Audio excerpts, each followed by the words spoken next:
ओम नारायणं नमस्कृत्य नरं चैव नरोत्तमं देवीं सरस्वतीं व्यासं ततो जयमुदीरयेत्।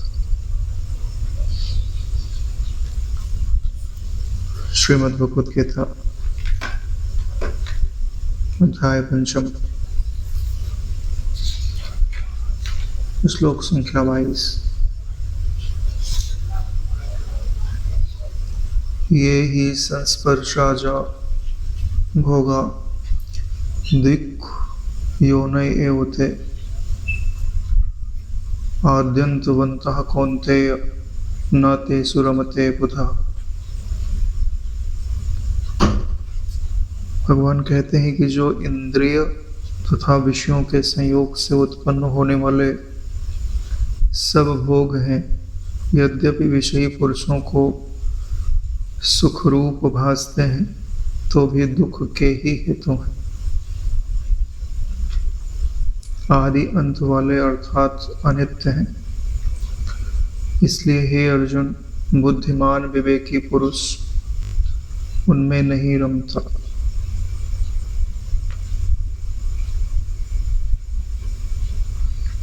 भगवान की दृष्टि में जो इंद्रियां हैं और इंद्रियां जिन पदार्थों को ग्रहण करती हैं, भगवान का कहना है कि ये सब दुख योनय हैं, यानी दुखदायी हैं।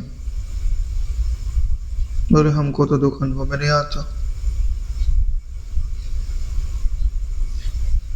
अरे नारायण, भोग पहले तो नहीं था, आपने इच्छा की और प्रारब्ध था, आपको मिल गया। शायद अभी तक वो बिछड़ा नहीं है आपसे, तो आपको लगता है कि सुख है। थोड़ा समय बीत जाने दीजिए, जो आया है वो जाएगा भी। आने से जितना अच्छा लगा है, जाने से उतनी पीड़ा भी होगी। जो जितना अनुकूल है वह बताता है कि कोई वस्तु है कि वो उतनी प्रतिकूल भी हो सकती है। ठंडी है तो गर्मी भी है, मान है तो अपमान भी है, और बहुत अच्छा भी लगे, लेकिन है तो अनित्य ना। साथ तो आपका छूटेगा ही छूटेगा, अगर वह साथ ईश्वर का नहीं है तो। यहाँ पे क्या कहा जा रहा है? ये ही संस्पर्शा भोगा, यानी ऐसे भोग जो इंद्रियों के द्वारा प्राप्त होते हैं, यानी स्पर्श के द्वारा प्राप्त होते हैं। वे विषय का नेत्र से स्पर्श है, शब्द का कान से स्पर्श है, स्वाद का जीभ से स्पर्श है। स्पर्श इंद्रिय का, तो स्पर्श से जो भी विषय है जिनका आपको स्पर्श अनुभव में आता है, तो स्पर्श कहे जाते हैं। लेकिन जो दूसरे भी हैं वो भी स्पर्श का ही तो रूप है। जब वो इंद्रियों की रेंज में आते हैं, इंद्रियां उन्हें छूती हैं, तभी तो उनका अनुभव होता है। यानी इनके लिए इंद्रियों का होना जरूरी है।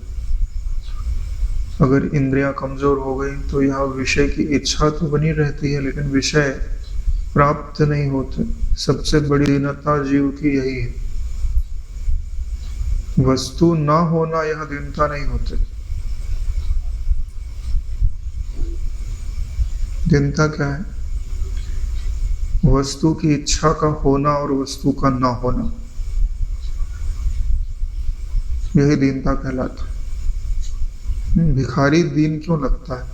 क्योंकि उसे पैसे की इच्छा है और पैसा है नहीं। और एक संत महापुरुष, उनके पास भी कुछ नहीं है, लेकिन चेहरे पर जो शांति है, आनंद है, निश्चिंतता है। तुम उनके पांव पड़कर भी उनके लिए दक्षिणा रखते हो कि महाराज आप स्वीकार कर लो, और स्वीकार कर लें तो तुम बहुत प्रसन्न होते हो कि आज तो मेरी पीढ़ियां तर गई। क्या अंतर है दोनों में? बाहर से देखने में तो दोनों एक जैसे ही है। सिर्फ इच्छा का अभाव ही तो है उनमें। यानी इच्छा आपको दीन बनाती है। और इच्छा उत्पन्न क्यों होती है? आनंद स्वरूप ब्रह्म के अज्ञान के कारण, इस समझ के अभाव के कारण कि जितने भी सुख हैं वो मुझसे ही प्रकाशित होता है, यानी सारे सुखों का आश्रय मैं हूं। जैसे जितने रंग दिखाई देते हैं आपको लगता है वो रंग वस्तु में है, नहीं नारायण, वो रंग सूर्य में है। ऐसे ही जितने भी आपको सुख दिखाई देते हैं वो सुख आपका है, वस्तु का नहीं है। इतनी बात अगर ठीक से समझ में आ जाए तो बहुत बड़ा काम हो जाता है।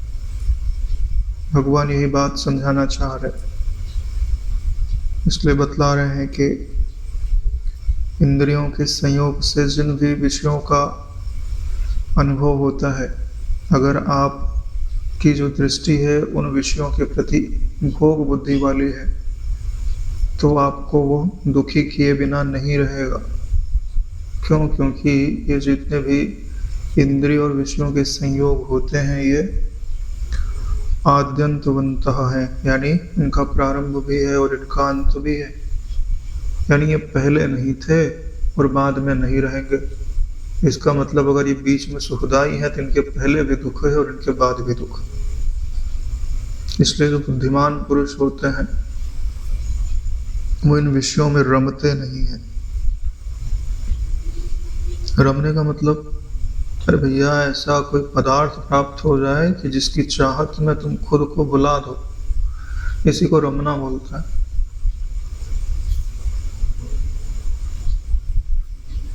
जब तक आपको स्वयं की स्मृति है तब तक आप रमे नहीं हो।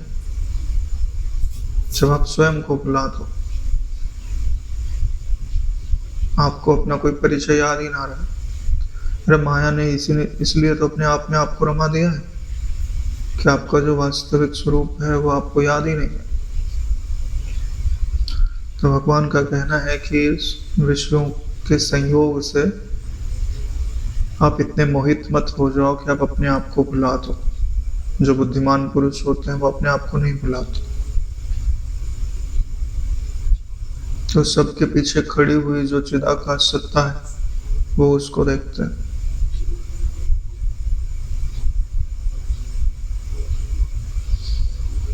अपनी असंगता को याद रखते हैं, ब्रह्म की सर्वात्मकता को याद रखते हैं, नाम और रूप के अभाव को याद रखते हैं, नाम और रूप के दुखदाई पने को याद रखते हैं। इसलिए अपने स्वरूप में निष्ठ रहते। धन्यवाद है इस ज्ञान को, और धन्यवाद है ऐसे ज्ञान देने वाले गुरुजनों को, ईश्वर को, शास्त्र को।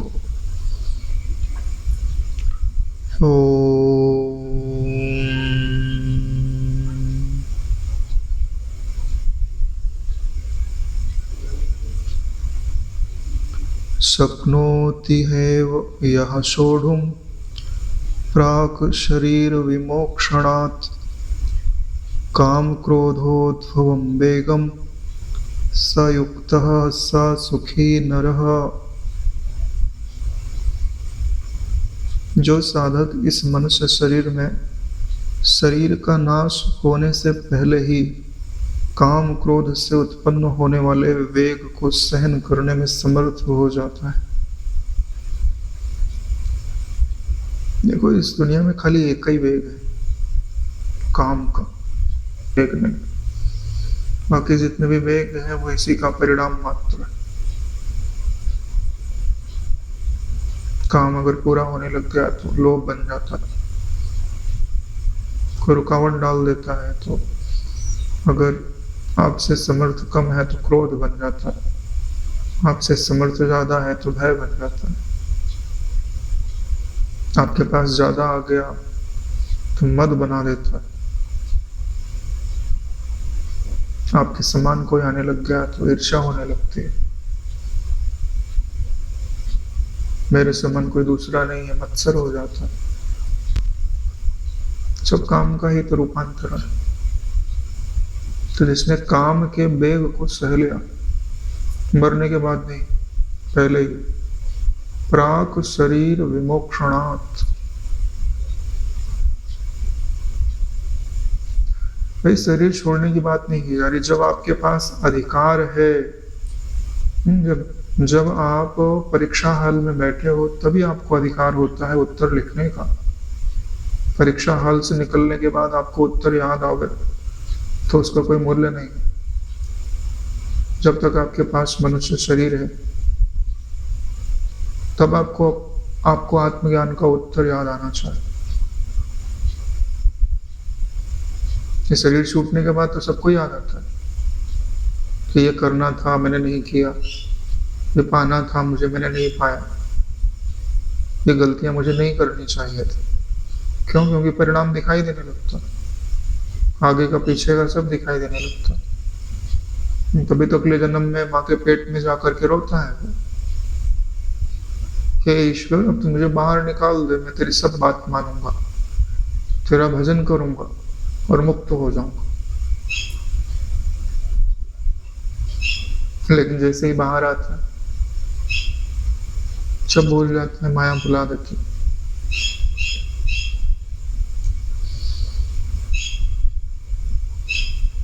तो आपके अंदर क्या सामर्थ्य होना चाहिए? काम क्रोध उद्भवम वेगम यह सोढ़ुम शक्नोति हैव। काम क्रोध से उत्पन्न जो वेग है,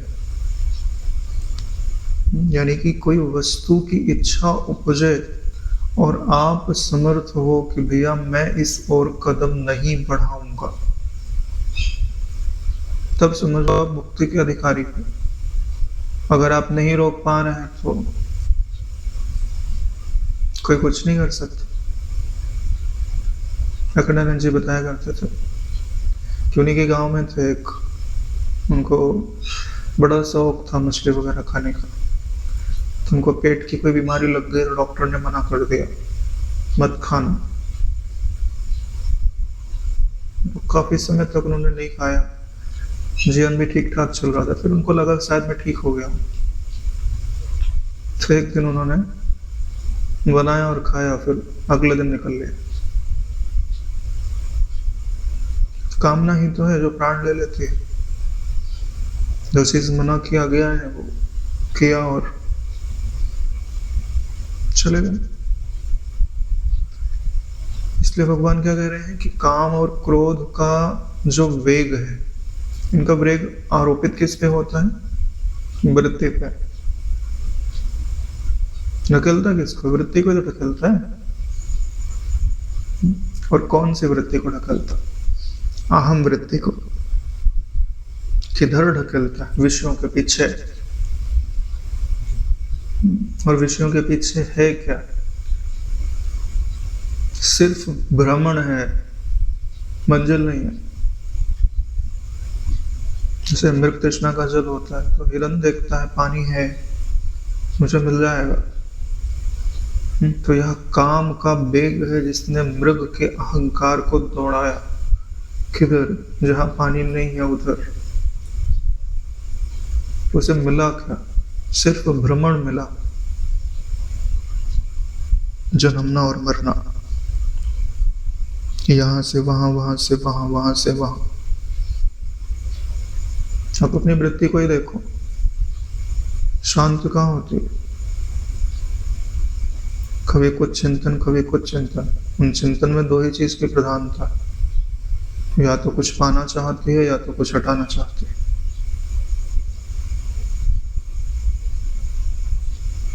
इसलिए भगवान सावधान कर रहे हैं। क्रोध में आप कुछ हटाना चाहते हो और काम में आप कुछ पाना चाहते हो। यह राग और द्वेष का ही तो नया नाम है, और क्या है? एक अनुकूलता है, एक प्रतिकूलता है। अब कोई आपका अपराध कर दे और हृदय में हो कि हम इसको छोड़ दें या इसका बिगाड़ दें, उस समय अगर आप इनके पीछे जो सत्ता है ईश्वर रूप, उसे आप देख सको और मुस्कुरा सको कि मैं तुम्हें पहचानता हूं। अब मुझमें तुम क्रोध उपजा नहीं सकते कि मैंने पहचान लिया कि ये तुम ही हो। जैसे कोई आपका मित्र होगा जिसको आप बहुत पसंद करते हो, तो वो लोग क्या करते हैं, प्रैंक करते हैं कि भाई चलो आज ऐसा करते हैं, देखते हैं इनका क्या रिएक्शन होता है। हाँ, तो ऐसे ईश्वर भी प्रैंक ही तो कर रहा है इतने सारे रूप बनाकर, लेकिन आप मूर्ख बन रहे हो, हम सब मूर्ख बन रहे हैं, सब कुछ जानते हुए भी। ईश्वर से प्रार्थना करनी चाहिए कि हमें वो बल प्रदान करिए जिससे मैं आपको देख सकूं हर आकृति में। आकृति का नाम और रूप,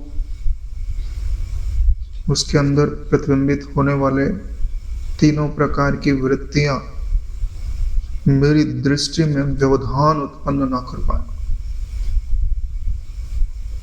हे परमात्मा, आप ऐसे दया कर दो कि मैं आपको देख सकूं। आप मेरे नेत्र वृत्ति पर आरूढ़ हो जाओ।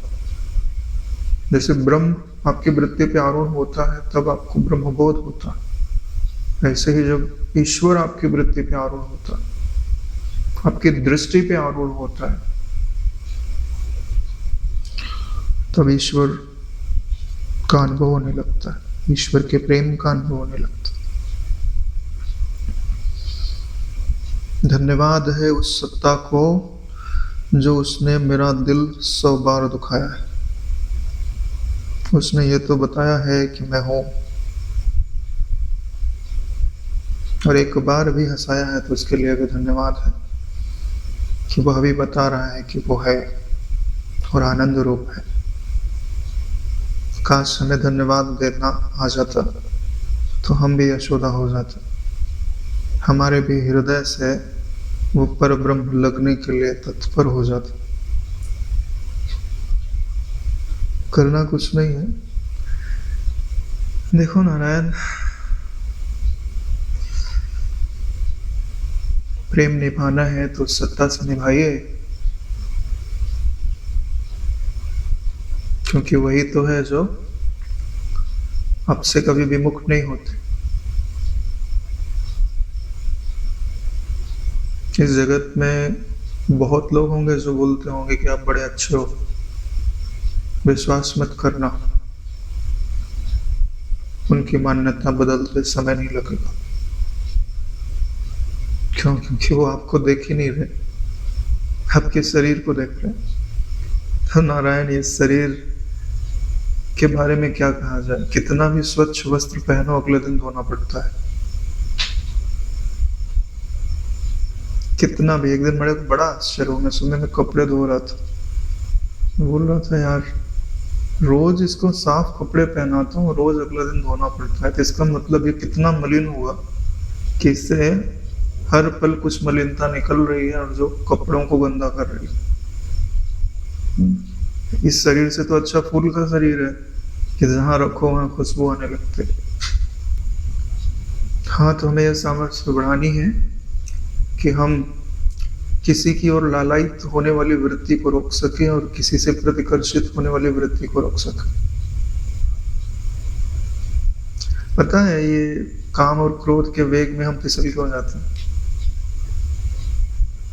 क्योंकि हमें ईश्वर से प्रेम नहीं है। जो अचल है हम उसे पहचानते नहीं। अगर पहचानते होते तो वो तो उपलब्ध है ना, तो तुम किसी के पीछे जा रहे हो तो तुम उसका अनादर कर रहे हो ना, क्योंकि वो तुम्हारे पास पहले से है, तो तुमको कहीं जाने की जरूरत क्या है।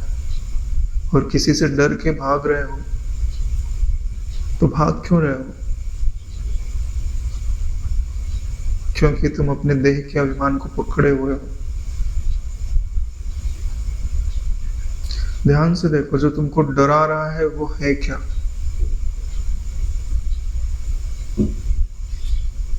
एक समर्थ सत्ता ही तो है। यहाँ ईश्वर के सिवाय कोई दूसरा तो है नहीं। अब आप ये प्रश्न मत करना कि सांप निकला है और बाजू में बैठा है, हमें हट जाना चाहिए कि नहीं हट जाना चाहिए। नारायण, ये तुम्हारी संबित के ऊपर निर्भर करता है। गुरु जी के हाथ में तुमने सांप को खेलते हुए देखा होगा, उनकी संबित पक्की है तो कहीं डर नहीं। अगर तुम्हारी संबित में कच्चास है तो हट जाना। अगर तुमको लगे कि सांप है मुझे काटेगा और मैं मर जाऊंगा तो हट जाना। जब तुम्हें सांप सांप ना लगे तब हटने की जरूरत नहीं पड़ेगी। तो भगवान कितना स्पष्ट बोल रहे हैं कि काम और क्रोध के वेग को जो शरीर के रहते हुए भी सहने में समर्थ हो जाता। भाई शरीर के बाद करोगे तो उससे कुछ लाभ नहीं है, क्योंकि मनुष्य के शरीर रहते ही उसे आत्मज्ञान अपने हृदय पर लिखना पड़ता।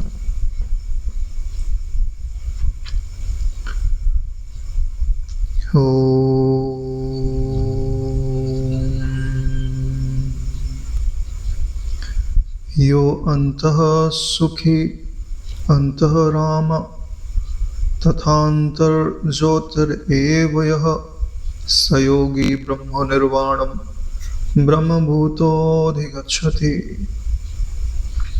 जो पुरुष अंतरात्मा में ही सुख वाला है, यो अंतः सुखी, आत्मा में ही रमण करने वाला है, अंतः राम आरामो,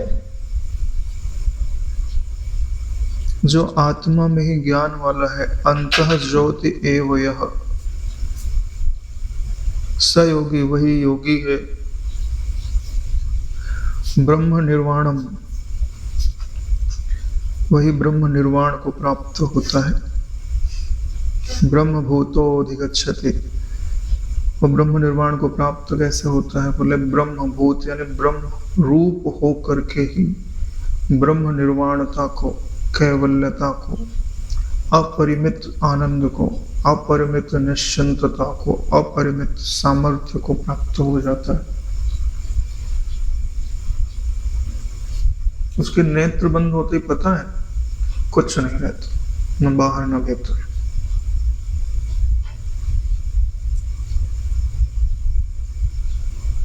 वर्णन से परे है। मैं तो नहीं बोल सकता कि बोलूंगा तो कुछ ना कुछ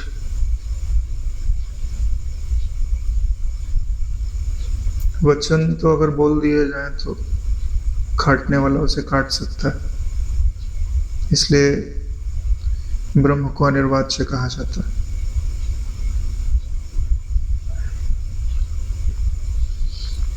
तो भगवान प्रेरणा दे रहे हैं, अंतः ज्योति एव यः, आपके भीतर में शायद कोई एक ऐसी ज्योति है जो जल रही। अंतः ज्योति एव यः, वो ज्योति कौन सी है? जिसके प्रकाश में आपके नेत्र आपको अनुभव में आते हैं, आपकी नाक, आपकी जीभ, आपके दांत, आपके कान, आपका सिर, पूरा शरीर जिस ज्योति के प्रकाश में दिख रहा है ना, तो होगा ना, वही तो हो आप। जैसे दीपक जलता है तो उसके प्रकाश में जो क्रियाएं होती हैं, लेकिन वो ज्योत जो है वो ज्यों की त्यों जल रहे हैं। क्रियाओं से उसमें फर्क नहीं पड़ता। हाँ, वहाँ ज्योत जो है वो परिच्छिन्न है और यहाँ जो ज्योत है सो अपरिच्छिन्न है। इसकी उपमा भी दी जाए तो किससे दी जाए? उसके जैसा कोई दूसरा है भी तो नहीं। ऐसा समझ लीजिए कि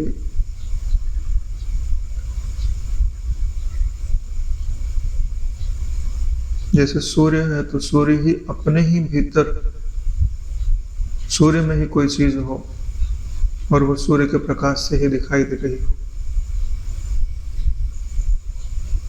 तो ऐसे समझा जा सकता है। लेकिन ऐसी कोई चीज होती नहीं है, क्योंकि जो वस्तु जिसके भीतर होती है, अगर वो दिखाई दे रही है तो वो कल्पित होती है, क्योंकि आपको दिखेगा वही जो आपसे पृथक होगा, और आप तो कह रहे हो कि मेरे भीतर है। तो बड़ी दिक्कत की बात यही है कि जो इस ज्योति के प्रकाश में दिख रहा है वो ज्योति के भीतर ही है, और ज्योति के भीतर होने के कारण वह कल्पित है। जब आप उसे कल्पित समझ लेते हो तो उसका अत्यंता भाव हो जाता है, और अत्यंता भाव होने पर आपको आराम मिलता है। आराम आपको कब मिलता है? जब आप सब भूल जाते हो। अंतः राम आरामो, फिर अंतर में आपको आराम या आत्म विश्रांति मिलने लगते, और जब विश्रांति पकती है तो क्या मिलता है?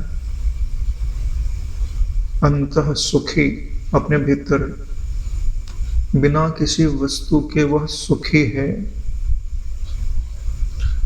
आराम में शांति की प्रधानता है, और सुख में आनंद की प्रधानता, आह्लाद की प्रधानता, उमंग की प्रधानता।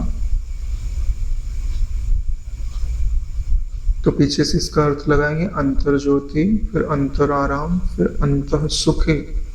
और ये तीन घटनाएं अगर घट जाती हैं तो आप ब्रह्म हो जाते हो। ब्रह्म भूत अधिगच्छति। यहाँ पे जो बोला जा रहा है ब्रह्म भूत होना, इसका अर्थ समझते हो? अरे नारायण जो ब्रह्म है उसे ब्रह्म होने की क्या जरूरत? तो नारायण ये जो ब्रह्म है उसके लिए नहीं कहा जा रहा, ये तुम्हारे अंतःकरण की वृत्ति के लिए कहा जा रहा।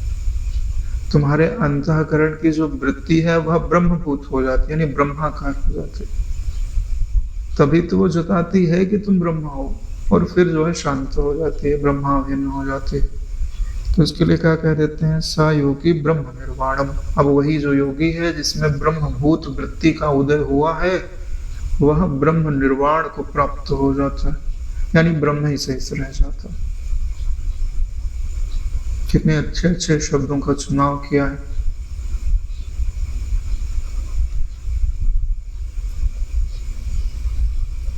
पूर्ण ब्रह्म ने।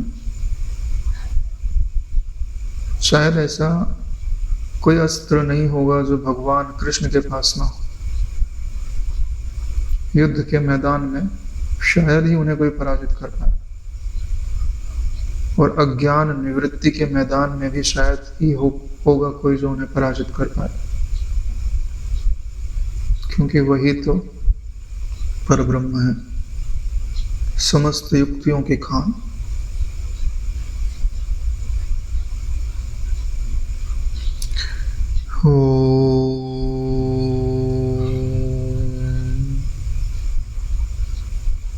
लभन्ते ब्रह्म निर्वाणम् ऋषयः क्षीणकल्मषाः छिन्नद्वैधा यतात्मनः सर्वभूतहिते रताः। जिसके सब पाप नष्ट हो गए, जिसके सब संशय ज्ञान के द्वारा निवृत्त हो गए हैं, जो संपूर्ण प्राणियों के हित में रत है, और जिसका जीता हुआ मन निश्चल भाव से परमात्मा में स्थित है, वह ब्रह्मवेत्ता पुरुष शांत ब्रह्म को प्राप्त होता है। पहली बात जो बताई है कि अगर आपको ब्रह्म में शांति को उपलब्ध होना है या ब्रह्म निर्वाण को उपलब्ध होना है, तो पहली कंडीशन क्या है? बोले क्षीण कल्मषः। आपके भीतर कल्मश यानी मलिनता नहीं होनी चाहिए, ना कर्मों में, ना भावों में, ना विचारों में। और आप में एक मलिनता लेकर के कौन आता है? काम क्रोध उद्भवम वेगम। काम और क्रोध से उत्पन्न हुआ जो वेग है वही हवा है। जैसे तुमने झाड़ू लगाया, फिर हवा चलती है तो कचरा आकर के तुम्हारे मैदान में, तुम्हारे घर के आंगन में फिर से जमा हो जाता है, धूल आ जाती है। तो लेकर के कौन आता है? काम और क्रोध की जो आंधी है वही कचरा लेकर के आता है। तो इसको हटाए किसके द्वारा जाता है? पवित्र आचरण, पवित्र चिंतन, पवित्र निश्चय, इन तीनों के द्वारा बुहारा जाता है। पहले जो है बड़ा खर्राटा लेके लगा दिया, फिर झाड़ू लेके लगा दिया, फिर पोछा मार दिया। 3 प्रोसेस करते हैं तो पूरे कल्मश शांत हो जाते हैं। क्षीण कल्मसा। फिर कहते हैं क्षीण द्वैधा, संशय नहीं होना चाहिए। द्वैधा यानी दुविधा। संशय को एक बहुत बढ़िया वर्ड से डिफाइन करता हूँ, क्या है?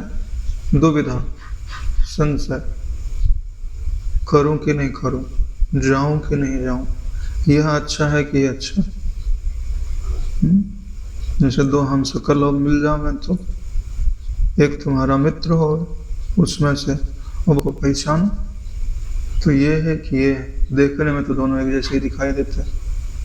किसी को क्या कहा जाता है? संशय। देखने में दोनों एक जैसे हैं, आपको कंफ्यूज कर रहे हैं कि सत्य क्या है और असत्य क्या है। ब्रह्म और जगत दोनों ही साथ में खड़े। जगत का आपको अनुभव हो रहा है और शास्त्र कहते हैं कि यह सत्य नहीं। ब्रह्म का आपको अनुभव नहीं हो रहा है और शास्त्र कहते हैं कि यह सत्य है। तो दोनों के पक्ष बराबर खड़े हो गए। ये जगत है, 5 इंद्रियां प्रमाण देती हैं कि यह है। भाई बंधु मित्र शत्रु सब अनुभव में तो आ ही रहे। और ब्रह्म तो बोला इंद्रियों का विषय ही नहीं है, तो कभी देखा नहीं, कभी जाना नहीं। तो अब दुविधा खड़ी हो जाती है, कौन सत्य है? वास्तव में सत्य कौन है? संसार सत्य है कि ब्रह्म सत्य है? तो यह संशय भली भांति मिट जाना चाहिए। और यह तभी मिटता है जब ब्रह्मानुभूति होती है। ब्रह्मानुभूति कब होती है? जब ब्रह्म तुम्हारी वृत्ति पे आरूढ़ होता है। अरे नारायण, जिस दिन ब्रह्म तुम्हारी वृत्ति पे आरूढ़ हो जाएगा ना, पल भर के लिए तुम्हारी वृत्ति व्यापेगी और फिर वृत्ति अपनी वृत्तता छोड़ देती है। वृत्ति अपनी वृत्तता छोड़ देती है ही नहीं। उसके बाद का वर्णन नहीं होता, वो उसी तक का ही वर्णन होता। छिन्न द्वैधा। संशय किसके द्वारा नष्ट होता है? विचार के द्वारा। विचार करिए, मनन करिए, फिर निधिध्यासन करिए। यानी जो डेड बॉडीज पड़ी हुई हैं छिन्न संशय की, उन डेड बॉडीज को भी पानी के प्रवाह से थोड़ा, यानी याद भी नहीं रहना चाहिए कि मुझे कभी संशय था। मैं पहले ब्रह्म था, अभी ब्रह्म हूं और आगे भी ब्रह्म ही रहूंगा।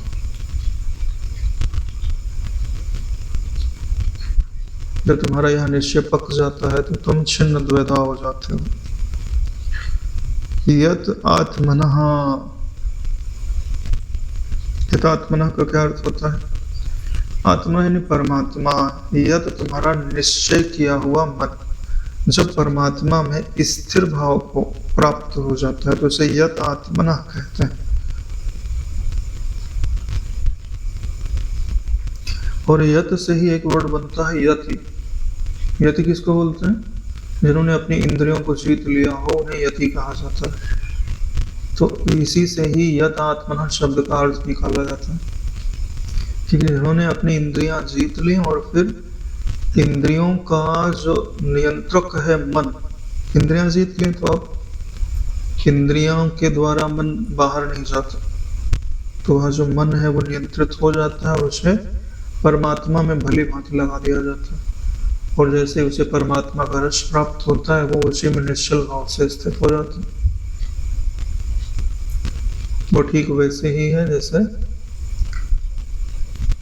एक वृक्ष की डाली होती है, अपनी जगह पे स्थिर खड़ी, और उसमें कोई फल लगा है तो आपने डाली झुकाई, फल तोड़ा, लेकिन छोड़ते ही डाली अपनी जगह पर वापस चली जाती।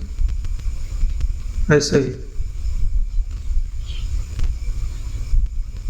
जो यत आत्मना है उसका चित्त ऐसे ही होता है, परमात्मा में ही रहना चाहता। सर्वभूत हिते रता, सारे प्राणियों के हित में ही रत, कर्म योगी।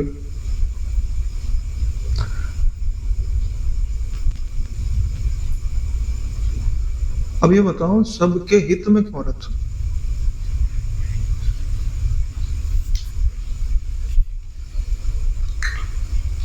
एक तो जितने भी प्राणी हैं सब उसे अपने ही लगते हैं, उसके सिवाय कोई दूसरा है भी तो नहीं। पूरा विश्व उसका शरीर है। अगर तुम्हारी दृष्टि में कोई पराया है ना, तो तुम ब्रह्म नहीं, सब ही अपने, सब ही तुम्हारे अपने। महान पापी से पापी व्यक्ति में, निकृष्ट से निकृष्ट, क्या करें? तुम नहीं निकाल सकते अपने से बाहर उसको।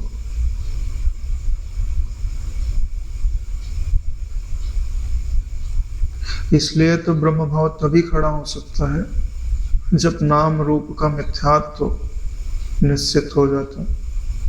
क्यों? क्योंकि वो आकृति को अगर तुम पापी देखोगे तो तुम्हारा ब्रह्म भाव कैसे खड़ा रहे? अगर कल्पित देखोगे तभी खड़ा रहेगा, नहीं तो लाख संभालो नारायण, हिल जाएगा तुम्हारा मन।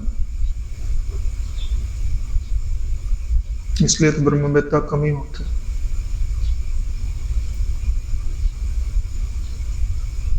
ब्रह्मवेत्ता ईश्वर का दूसरा रूप होता है,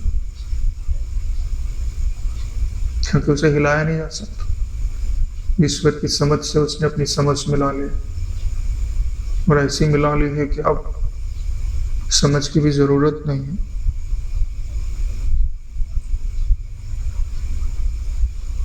सुहृदम सर्वभूतानां ज्ञात्वा मां शान्तिमिच्छति, आगे आएगा इस समय। हाँ, तो अपने पापों को दूर कर दीजिए, संशयों को दूर कर दीजिए, परमात्मा में एक ही भाव से स्थित रहिए, और फिर सर्वभूत हिते रहता आपका स्वभाव हो जाएगा। वो करना नहीं पड़ता। अरे भाई, तुम कभी जानबूझ के अपनी उंगली काटते हो क्या? नहीं काट सकते ना। ऐसे ही वो किसी का अहित नहीं कर सकता। अहित ना करने का मतलब ये नहीं होता है कि वो सबको लाड़े लड़ाते रहेगा। हाँ, वो थप्पड़ भी मार सकता है, शस्त्र भी चला सकता है, गला भी काट सकता है, लेकिन तुम्हारा अहित नहीं चाह सकता। गांधी जी वाला सिद्धांत नहीं अपनाना।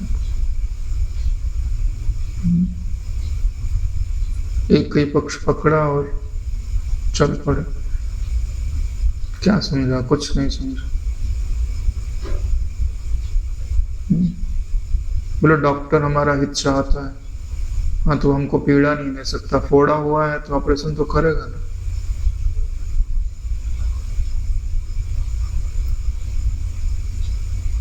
वास्तव में जो तत्ववेत्ता है वही अहिंसक है। क्यों? क्योंकि वो आत्मा का घात नहीं करते। हिंसक कौन? जो अपने आप को मार डाले। वही तो पापी है। एक डेढ़ तो पाप है, डेढ़ तो पुण्य है। डेढ़ में जो एक पाप है वो क्या है? अपने आप को ब्रह्म न जानना, ये एक पाप। बाकी आधे पाप में सब आता है। तो जो आत्म उपलब्धि को उपलब्ध नहीं हुआ तो पापी ही होगा, चाहे कितने पुण्य आत्मा अपने आप को गिन लेगा। इसलिए ब्रह्मवेत्ता के पापों का पलड़ा कभी भारी नहीं होता, क्योंकि कितने पाप कर ले वो आधे हिस्से में तो रहेंगे। एक कड़ा तुमके पास पहले से, मेजॉरिटी तो पहले से।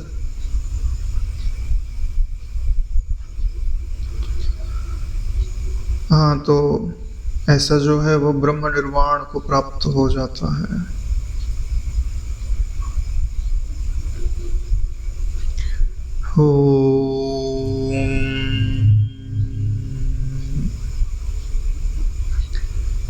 काम क्रोध वियुक्तानां यतीनां यत चेतसाम् अभितो ब्रह्म निर्वाणं वर्तते विदितात्मनाम्। भगवान कहते हैं कि जिसका अंतःकरण काम क्रोध से रहित हो गया है, जिसने अपना चित्त जीत लिया है। यति नाम परब्रह्म परमात्मा का साक्षात्कार किए हुए ज्ञानी पुरुषों के लिए सब ओर से शांत परब्रह्म परमात्मा ही परिपूर्ण है।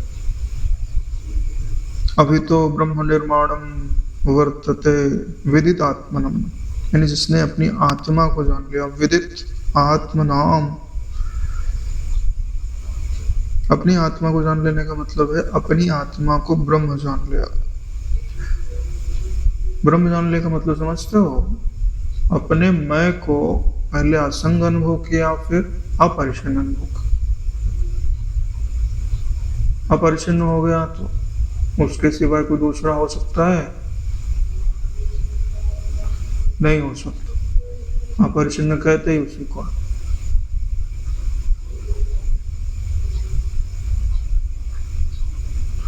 संशय मत करो, तुम अपरिच्छिन्न नहीं होना है, क्योंकि आकाश कभी परिच्छिन्न हो नहीं सकता, ज्ञान कभी परिच्छिन्न हो नहीं सकता, सत कभी परिच्छिन्न हो नहीं सकता।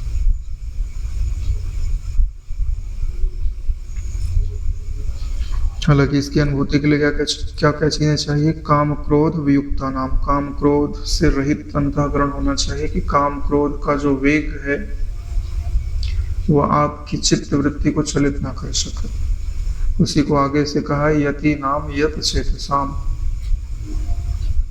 ये काम क्रोध वियुक्ता नाम की ही एक्सप्लेनेशन है कि काम क्रोध से युक्त नहीं है, इसीलिए वो यति है, इसीलिए वो यत चेतसाम है। यानी जहां चित्त को लगाता है चित्त वहीं स्थिर हो जाता है, इसी को यत चेतसाम कहते हैं। और जब ऐसी योग्यता आ गई आपके अंदर तो अब ही तो ब्रह्म निर्वाणम वर्तते विदित आत्मा, जहां देखता है उसे ब्रह्म ही दिखाई देता।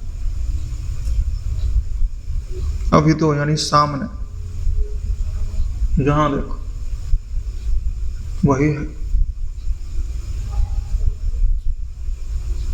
अपने भीतर बोलना चाहिए कि मैंने आपको पहचान लिया।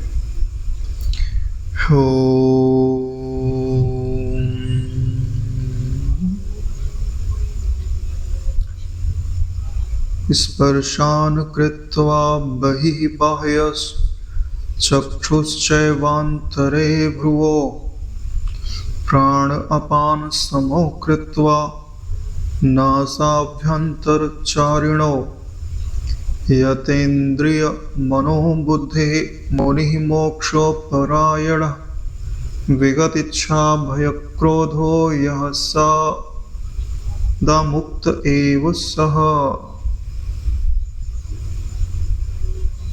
इसके बाद जो अध्याय चालू होगा आत्म संयम योग, उसी की आधारशिला यहाँ रखी जा रही है। भगवान कहते हैं कि बाहर के विषय भोगों को ना चिंतन करता हुआ, बाहर ही निकाल कर, यानी जो भी जितने भी विषय भोग हैं वो बाहर ही हैं, तो बाहर ही स्थित रहें, यानी उनका भीतर प्रवेश ना हो। उनका भीतर प्रवेश किसके द्वारा होता है? चिंतन के द्वारा होता है।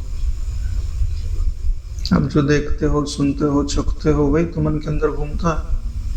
बोले भाई ये बाहर है तो इनको बाहर ही रहने दो, भीतर मत जाने दो।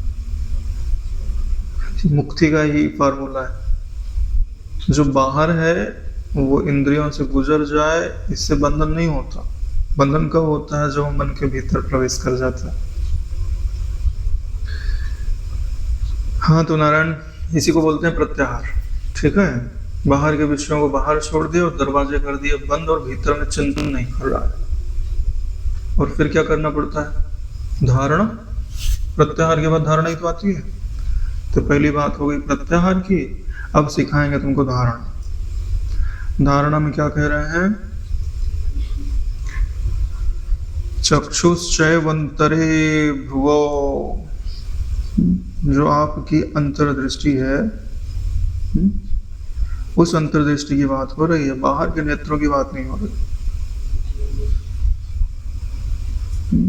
बाहर से सिर्फ उनका आइडिया लिया जाता है कि कहां पर देखना है। तो कहाँ पर देखने के लिए बात की जा रही है? नेत्रों की दृष्टि को भ्रिकुटी के मध्य में स्थित करके, यानी यहाँ पर।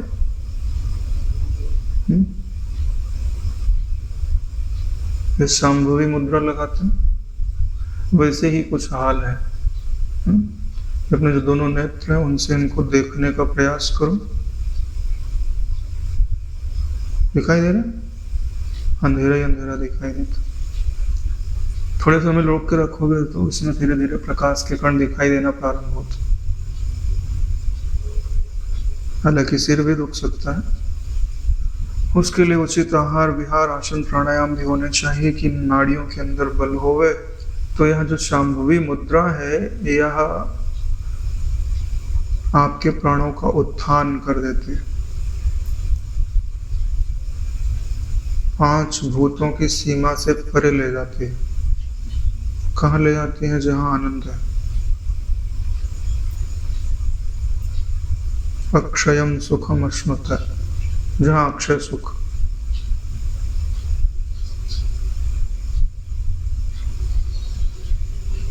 तथा नासिका में विचरने वाले प्राण और अपान वायु को सम करके। नारायण, यहाँ दृष्टि तो लगाओगे लेकिन प्राण अपान की गति सम नहीं है तो वहां तुम्हारी दृष्टि टिकेगी नहीं। थोड़ी देर में जैसे प्राण विक्षेपित है तो दृष्टि विक्षेपित हो जाए।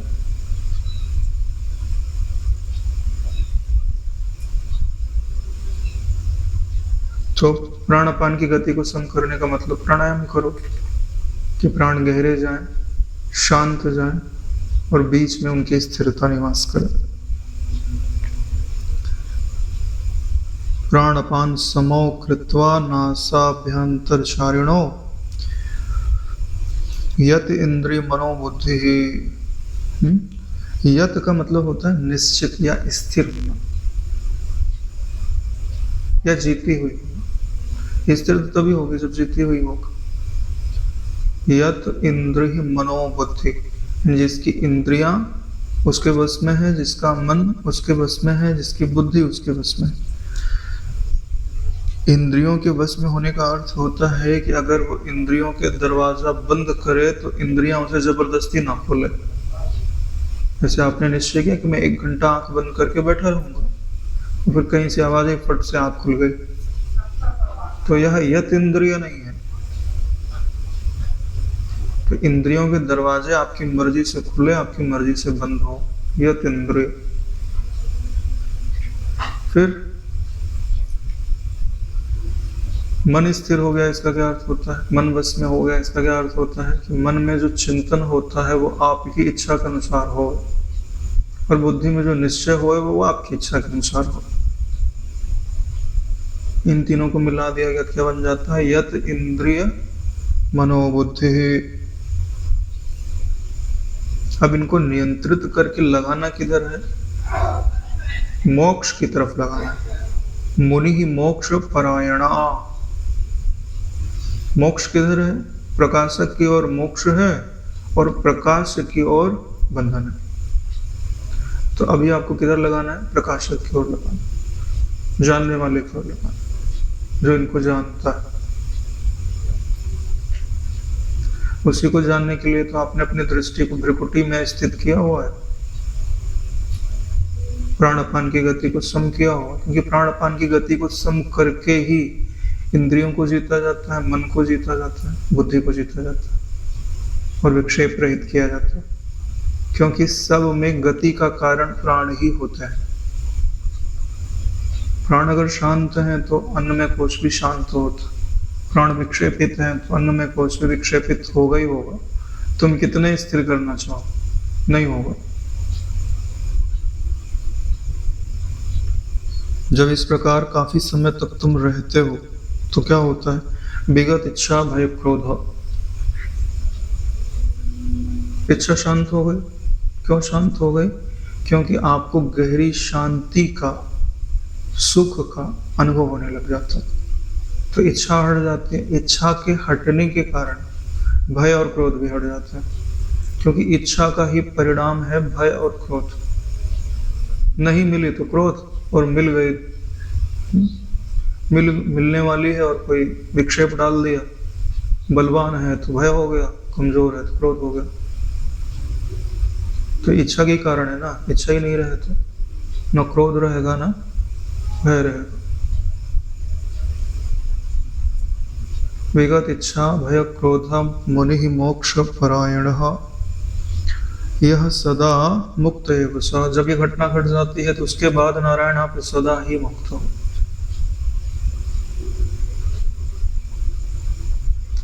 इसको बोलते हैं कि मुक्ति की बातें सुना दी गई पहले सांख्य योग में, और मुक्ति के लिए कैसे कर्म होने चाहिए कर्म योग में समझा दिया गया, और क्या निश्चय होना चाहिए वो भी समझा दिया गया कि भाई फल की इच्छा नहीं करनी है, कर्तापन का अभिमान नहीं करना है। लेकिन इन सबको बल कौन प्रदान करेगा? ऐसे करने की सामर्थ्य कहाँ से आएगी आप में? उस सामर्थ्य का स्रोत भी तो आपके पास होना चाहिए। अरे भाई, जिसके पास सच्चा सुख होगा तो उसी सुख के बदौलत वो नकली सुख को छोड़ेगा ना। सुख ही नहीं होगा तो कैसे छोड़ेगा? वो नकली को छोड़ ही नहीं सकता। भाई, पृथ्वी की आकर्षण शक्ति से वही बाहर जा सकता है जिसके पास अपना बल हो। जिसके पास अपना बल नहीं है वो पृथ्वी की कक्षा का परित्याग नहीं कर सकता। उसको ग्रेविटी की स्थिर है। उससे बाहर जाने के लिए आपके पास बल होना चाहिए। उसी बल की उत्पत्ति के लिए यह श्लोक आपको बता रहा है कि वह बल उत्पन्न कैसे होता है। यानी कि बाहर के विषयों को बाहर रोक दीजिए। यह हो गया प्रत्याहार। प्रत्याहार के पहले होता है प्राणायाम। सारी चीजें इसी में आ रही हैं। जो पतंजलि योग है, यत इंद्रिय होने के लिए क्या करना पड़ता है? आसन। ठीक। तो जो यत इंद्रिय बोला गया है, तो आसन करोगे तो इंद्रियां शांत रहेंगी। अभी तुमको अच्छे से 1 घंटा आसन करा दिया तो हाथ पांव हिलना बंद हो जाएगा। क्योंकि इंद्रियों के अंदर प्राण अच्छे से चलने लगता है। या आपकी ये इंद्रियां हिलती क्यों है पता है? कहीं प्राण ठीक से जा रहा है, कहीं प्राण नहीं जा रहा है, तो वो हिल डुल के वो सोच रहे कि यहाँ पे भी जाए, इसीलिए आपकी इंद्रियां हिलती है। नहीं तो क्यों हिलेगी? और जब अच्छे से जाने लगता है शांत, क्योंकि उसको हर कोशिका, देखो कोई कोशिका कंफर्टेबल फील नहीं कर रही है तभी वो प्रेरित करती है कि यहाँ कुछ एक्टिविटी। अगर वो कंफर्टेबल फील करने लग गई तो एक्टिविटी समाप्त हो जाती, प्रयोजन ही पूरा हो गया ना। तो यत इंद्रिय बताता है कि आपको आसन सिद्ध करना है। प्राण अपान समो कृत्वा बताता है कि आपको प्राणायाम सिद्ध करना है। और बहि बाह्या स्पर्शान कृत्वा यह बताता है कि आपको प्रत्याहार सिद्ध करना है, क्योंकि बाहर की वस्तुओं को बाहर ही छोड़ने में आप समर्थ हो जाओ। और फिर दृष्टि को एक जगह स्थिर करने का प्रयास करना है, यह धारणा है। और यही धारणा जब आपकी सिद्ध हो जाएगी तब आपका प्रवेश किस में हो जाएगा? बोले ध्यान में। और ध्यान में प्रवेश होते ही शांति आएगी, तो शांति के कारण इच्छा समाप्त होने लगेगी, भय समाप्त होने लगेगा, क्रोध समाप्त होने लगेगा। तो आपकी जो स्थिति है वो किस में होने लगेगी? जो ज्ञान मात्र सत्ता है, वही ब्रह्म है, वही निर्वाण है, वही मुक्ति है। उसको आपने समझ तो लिया है, लेकिन इस प्रक्रिया के द्वारा उसमें विश्राम मिलने लगता है, उसके आनंद का आप आस्वादन करने लगते हो। मेरे ख्याल से यही इसका अर्थ हो सकता है। ऐसा देखेंगे तो इसका अर्थ क्रमबद्ध तरीके से समझा जा सकता है।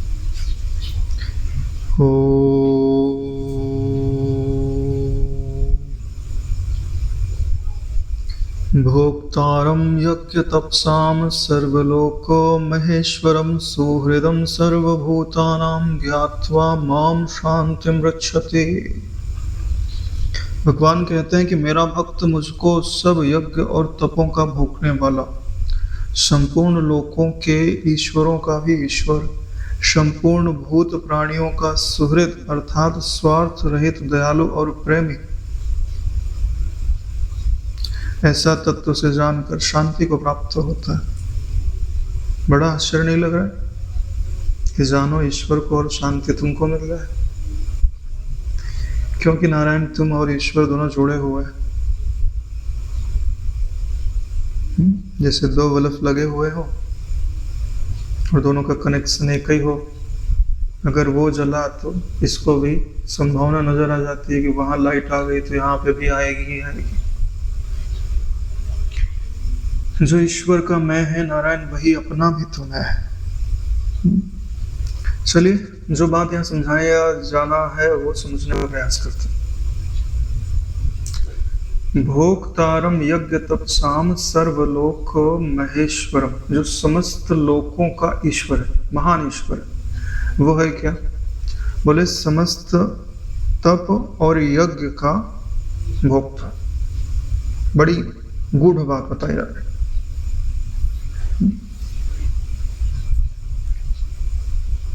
यज्ञ और तप का ही भोक्ता क्यों है? क्योंकि आपको मुक्ति की ओर लेके जाना है। अरे नारायण, सच्चाई तो ये बताएं कि सब भोक्ता वही है, क्योंकि उसके सिवाय कोई नहीं। लेकिन जब उसको मुक्ति का अनुभव कराना है जिस अंतःकरण में, तो उस अंतःकरण में तप होना चाहिए और यज्ञ होना चाहिए।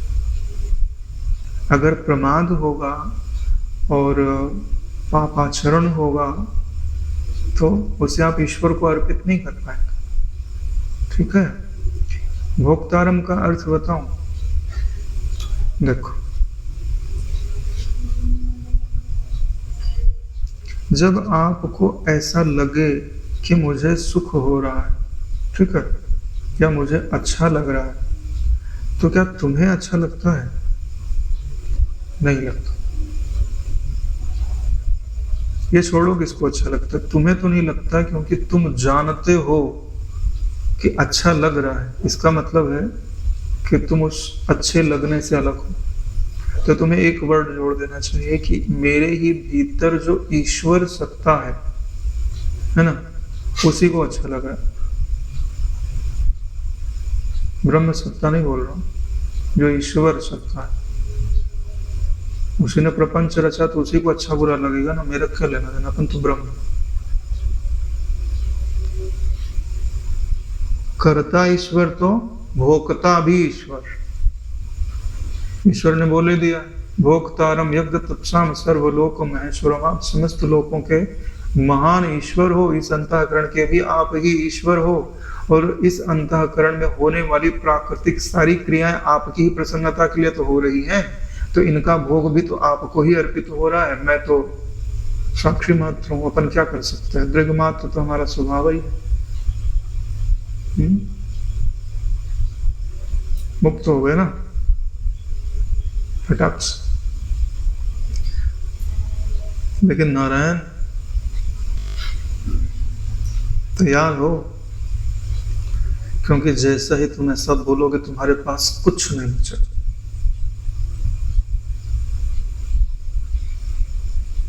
सिवाय शांति का। ऐसा तो मैंने बहुत फील किया है, ऐसा लगता है कि कुछ है ही नहीं, अर्पित हो गया। कई बार तो ऐसा लगता है कुछ होना चाहिए ना, चलो दुख ही हो गए, यहाँ तो दुख भी नहीं है। क्यों? क्योंकि आदत पड़ी हुई है। क्योंकि सब कुछ ऐसा लगता है ना कि तुम्हारे हाथ से छीन लिया गया। तो सच्चाई क्या है कि वो सब दुख रूप था जो तुम्हारे हाथ से छीन लिया गया। जैसे माँ प्रसन्न हो जाए तो बच्चे के हाथ से वो सारी चीजें छीन लेती हैं जिनसे उसको चोट लग सकते हैं, लेकिन उसे समझ नहीं आना, इसलिए रोता। इसलिए ना, तुम अभी सुखी हो, अभी शांत हो, अभी ब्रह्म हो, अभी मुक्त हो, भगवान की बात मानो। सब कुछ भगवान को छोड़ दो और संतुष्ट हो जाओ जो भी है।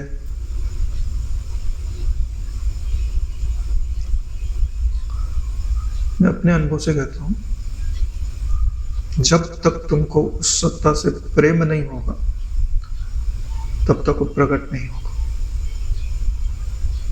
इति में मतम, ऐसा मेरा मत है।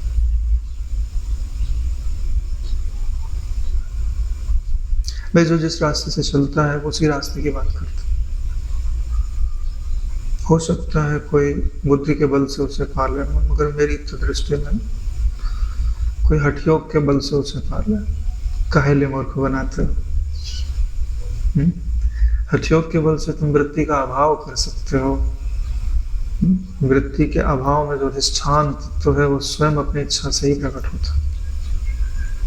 समझ लेना, मान लेना अलग बात, उसका प्रकटीकरण अलग बात है। नारायण जिस दिन वो प्रकट होएगा ना, उस दिन बात ही दूसरी रहेगी।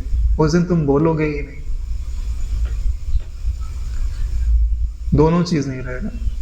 बोलोगे भी नहीं और बोले बगैर रह भी नहीं पाओगे। सच में आज मैं दोनों हाथ उठा के बोलता हूं कि वो वाणी का विषय नहीं।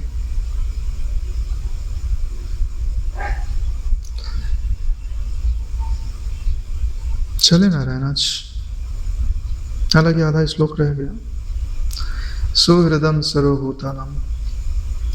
अरे भैया, सबके अंदर जो भी घटनाएं घट रही हैं उनका भोक्तृत्व अपने सिर पे ले रहा है, तो सबका हितैषी होवेगा तभी तो ले रहा है। अरे ईश्वर जब कहता है कि पत्रम पुष्पम फलम तोयम यो में भक्ता प्रेक्षति, हाँ, जो तुम देते हो मैं ग्रहण करता हूं, तो क्यों कर रहा है नारायण? बिकॉज ऑफ लव, तुमसे प्रेम करता है तभी कर रहा है ना। इसलिए आगे वाला जो श्लोक है, सुहृदम सर्वभूतानाम, तुम्हारे भीतर वो भोक्ता होकर के क्यों स्थित है? क्योंकि वो तुमसे प्रेम करता है। इसलिए संसार के सारे आवेग को स्वयं पर सहता है, तुम तक जाने नहीं देता। ठीक है, तुम तक नहीं जाने देता। तुम्हारी सिर्फ भ्रांति है कि ये मुझ तक आ रहे हैं। ठीक है, जैसे कोई पत्थर मारे और कांच का मजबूत कवरिंग हो गए, यानी टकरा के कांच से वो बाहर ही गिरेगा, लेकिन लगेगा कि सही कि ये मेरी तरफ आ रहा है। यही घटना है और कुछ। वो कवरिंग ईश्वर की है ना, वो तुम तो कुछ जाने ही नहीं देता, लेकिन आभास होता है क्या कि तुम तक जा रहा है। और जिसे वो कवरिंग दिखाई देती है वह निर्दुख होता है, वह निश्चिंत होता है। नारायण वह ब्रह्म होता है। और जिसे वो कवरिंग ना दिखाई दे वो हंसे और रोए बगैर रह नहीं सकता। आई थिंक सो, ऐसा मुझे लगता है। ऐसा जो जानता है वो शांति को प्राप्त होता हो ही जाएगा, क्योंकि शांति ही उसका स्वरूप है। मुझे तो भगवत गीता पढ़ के बड़े ही अच्छा फील लगता है, अच्छा लगता है। क्यों लगता है पता नहीं, मगर अच्छा लगता है जीवन सार्थक है। क्योंकि मैं आगे और पीछे तो देखता ही नहीं, अभी इसी समय जो है वही है। वह किसी क्रिया का परिणाम नहीं हो सकता, वह किसी अन्य काल में, अन्य देश में समर्थ है ना। वो तो समर्थ है, तो उसके लिए देश काल वस्तुएं बाधा तो शायद नहीं कर सकती, है ना नारायण। इस परमात्मा के चरणों में, गुरुजनों के चरणों में हम प्रणाम करते हैं। यह 29वां श्लोक 5वां अध्याय कर्म संन्यास योग यही पूर्ण होता है। ओम तत्सदिति श्रीमद्भगवद्गीता उपनिषत्सु ब्रह्म विद्याम योग शास्त्रे श्री कृष्णार्जुन संवादे कर्म संन्यास योगो नाम पंचमोऽध्याय। ओम कायेन वाचा मनसेन्द्रियैर्वा करोमि यद्यत् सकलं परस्मै श्री सद्गुरुवे समर्पयामि। ओम सहनावतु सहनौभुनक्तु च वीर्यं करवावहै तेजस्विनावधीतमस्तु मा विद्विषावहै। ओम शांति शांति शांति। श्री सद्गुरुदेव भगवान की जय।